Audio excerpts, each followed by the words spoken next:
السلام علیکم ورحمۃ اللہ وبرکاتہ۔ دوستو، جمعۃ المبارک کے حوالے سے ہم سب نے بچپن سے سن رکھا ہے کہ اس دن عام دنوں کی نسبت زیادہ درود پڑھنے کی بہت زیادہ وقت بیان ہوئی ہے۔ نبی کریم صلی اللہ علیہ وسلم نے فرمایا کہ جو شخص میرے پہ جتنا زیادہ درود بھیجے گا روز قیامت میں اس کے ساتھ ہوں گا، اس کی سفارش کروں گا۔ اس طرح کے الفاظ ملتے جلتے بیان ہوئے ہیں۔ تو ہم جمعہ والے دن درود شریف سے اب آغاز کرتے ہیں۔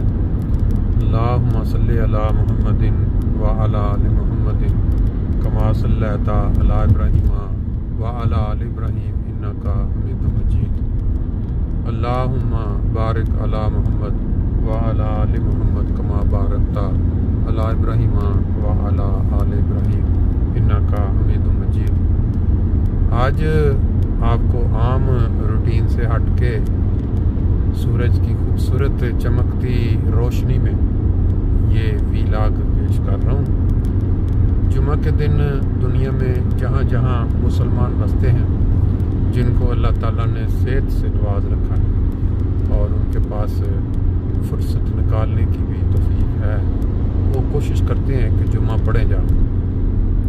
لیکن ایک ملک ایسا بھی ہے جہاں اللہ تعالیٰ نے لوگوں کو صحت بھی دی، عقل بھی دی، وہ جمعہ پڑھنے کی بجائے اس چیز پہ زیادہ زور دیتے ہیں کہ جمعہ پڑھنے والوں کو روکا جائے، اور اس کو وہ سمجھتے ہیں کہ وہ اسلام کی خدمت کر رہے ہیں۔ بلکہ یہاں تک ایک انہی میں سے ایک لیڈر یہ بیان دیتا ہوا نظر آیا کہ آپ نماز پڑھیں، جمعہ پڑھیں یا نہ پڑھیں، ہمیں اس سے کوئی غرض نہیں ہے، لیکن جب ہم جمعہ پڑھنے والوں کو روکنے کے لیے آپ کو بلائیں تو آپ نے اگر شامل نہ ہوئے تو پھر ہم آپ سے نپٹیں گے۔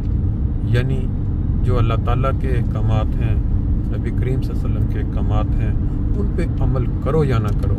ہمارے جو احکامات ہیں، جو ہم ملک میں شر فساد پھیلا رہے ہیں، اس میں اگر آپ ساتھ نہیں دیتے تو پھر ہم آپ کو نپٹ لیں گے۔ بات یہ ہے کہ نبی کریم صلی اللہ علیہ وسلم کے حوالے سے ایک واقعہ مشہور ہے کہ آپ کہیں جا رہے تھے یا بیٹھے تھے تو ایک جنازہ لوگ اٹھائے گزر رہے تھے، تو آپ اس کی تعظیم میں کھڑے ہو گئے۔ تو صحابہ نے بتایا کہ یا رسول اللہ، یہ تو ایک یہودی کا جنازہ ہے۔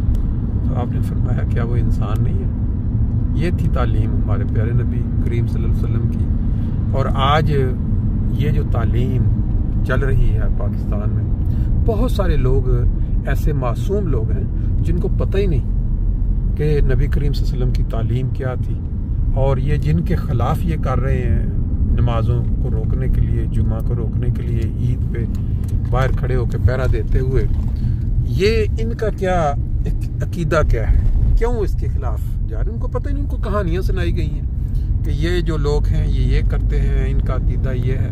یہ ساری جو چیز ہے یہ ان کو صرف پڑھائی گئی ہے، انہوں نے دوسرا رخ دیکھا ہی نہیں۔ اس لیے میں سمجھتا ہوں کبھی کبھی کہ وہ تو معصوم ہے، لیکن معصومیت بھی ایک حد تک ہوتی ہے کہ جب آپ کو پتہ ہی نہیں ایک چیز کا کہ آپ جو اقدام کرنے جا رہے ہیں۔ ابھی میں آپ کو ایک چھوٹی سی ویڈیو کلپ دکھاتا ہوں پاکستان کے کسی علاقے میں، جہاں لوگ عید والے دن دو بندے آ کے کھڑے ہوئے ریکی کر رہے تھے کیا، تو اس گاؤں کے مقامی لوگوں نے ان کو پکڑ کے، وہ زبان بڑی غلط، پاکستان میں پتہ ہے آپ کو گالی گلوچ بڑی عام ہے، تو بڑی ان کو گالیاں نکالیں اور پکڑ کے مارا بھی غالباً کہ آپ یہاں کیا لینے آئے ہو۔ وہی تھے وہ جو شر پسند باقی گاؤں میں، شہروں میں شر پسند دیکھنے آئے تھے کہ آیا یہاں کیا ایکٹیویٹیز ہو رہی ہیں عید والے دن، کوئی ہمارے مطلب کا شکار کوئی یہاں موجود ہے۔ تو مقامی لوگوں نے ان کو پھینٹی لگائی۔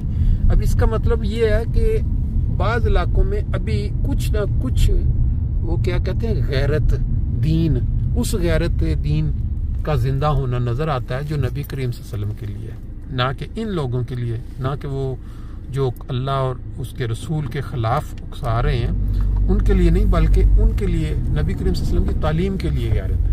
وہ کہتے نظر آ رہے ہیں کہ ہمیں کوئی لینا دینی ہے کسی کے اس معاملے میں کہ وہ اللہ کے حضور جب عبادت کرتا ہے تو وہ کس فرقہ سے تعلق رکھتا ہے. تو بہرحال اس کا مطلب یہ ہے کہ ابھی کچھ نہ کچھ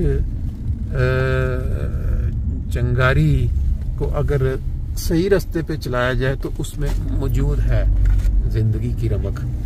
بہرحال یہ ایک مثال کے طور پہ میں نے سامنے آپ کے بیان کر دی ہے. اگر اس طرح لوگ اپنے اپنے علاقوں میں غیرت امانی دکھاتے ہوئے نبی کریم صلی اللہ علیہ وسلم کی تعلیم کی غیرت امانی، تو بہت زیادہ امکان ہے کہ پاکستان دوبارہ اسی امن والے ملک کی طرف چلا جائے جو بنایا گیا تھا جس مقصد کے لیے کہ مل جل کر ساتھ رہیں گے. مسجد آ گئی ہے، باقی انشاءاللہ تعالیٰ ماشاءاللہ ہم اس مقام پہ پہنچ گئے ہیں جہاں کوشش کرتے ہیں کہ ہر جمعہ والے دن ضرور آئیں. اور یہاں فرینکفرٹ والوں کی بڑی خوش قسمتی ہے کہ یہاں مرکز کافی کھلی جگہ جمعہ کے لیے موجود ہے. جو سب سے زیادہ خوشی ہوتی ہے یہاں پہنچ کے وہ یہ جو لا الہ الا اللہ محمد رسول اللہ، جو کلمہ طیبہ کی چمک ہے، خاص طور پہ دھوپ کے اندر اتنا خوبصورت لگ رہا ہوتا ہے کہ ایک ایسا ملک جو عیسائیوں کا دیش ہے، یہاں یہ کلمے جو ہیں لکھے ہوئے یہ محفوظ ہیں، ان کو کوئی خطرہ نہیں ہے، نہ کسی کی نظر میں یہ کسی کو چبھتے ہیں.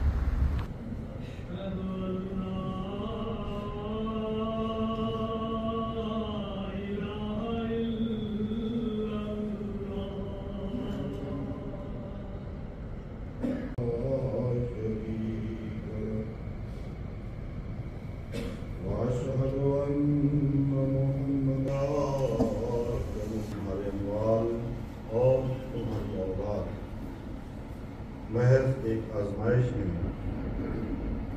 اور یہ بھی کہ اللہ تعالیٰ کے پاس تمہارے لیے ایک بہت بڑا اجر مقرر ہے.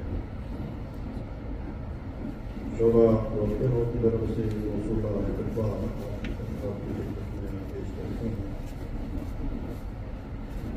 عظیم مقاصد کے حصول کے لیے غیر معمولی قربانیوں کی ضرورت ہوتی ہے. اسلام اہمیت کی ترقیات کے لیے بھی بلند معیار کی قربانیاں درکار ہیں. اسی ضرورت کے پیش نظر حضرت خلیفۃ المسیح رابع رحمہ اللہ تعالیٰ نے قائد الہی سے 3 اپریل 1987 کو ایک مبارک تحریک وقف نو کے نام سے جاری کروائی. اور اولاد کی قربانی سب سے بڑی قربانی ہوتی ہے جو نسلوں کی بہتری کا باعث ہے. حضرت حکیم مولوی نور الدین رضی اللہ عنہ حضرت المسیح ابر نے ایک دفعہ اپنی والدہ سے درخواست کی کہ وہ انہیں اللہ کی راہ میں وقف کرے، مگر والدہ نے انکار کر دیا. کچھ عرصے بعد ان کے تمام بھائی ایک کے بعد دوسرا وفات پاتے گئے اور سارا گھر ویران ہو گیا. ایک دن جب حضرت خلیفۃ المسیح اول گرمیوں میں اپنے گھر آئے تو والدہ نے انا للہ و انا الیہ راجعون بلند آواز سے پڑھا. جب حضرت خلیفۃ المسیح اول نے اس کی وجہ پوچھی تو والدہ نے اعتراف کیا کہ انہیں اپنے ہر بیٹے کی وفات پر ان کے کہے ہوئے الفاظ یاد آتے رہے اور وہ سمجھ گئی تھی کہ وہ اپنے بیٹے کی موجودگی میں فوت نہیں ہے، یعنی ایسی حالت میں فوت ہوں گی جب ان کا بیٹا ان کے پاس نہیں ہو. بالآخر ایسا ہی ہوا اور ان کی تدفین حضرت نور الدین رضی اللہ عنہ کی غیر موجودگی کی. تحریک وقف نو ایک معمولی تحریک نہیں بلکہ ایک عظیم شان قربانی کا سفر ہے جو اللہ تعالیٰ کے حکم اور خلافت کی نگرانی میں جاری ہے. اولاد بے شک ہر انسان کو عزیز ہوتی ہے، لیکن حقیقی سعادت اسی کی ہے لیکن حقیقی سعادت اسی میں ہے کہ اسے اللہ کی عطا سمجھ کر دین کی خدمت کے لیے خدا کے راستے میں وقف کیا جائے۔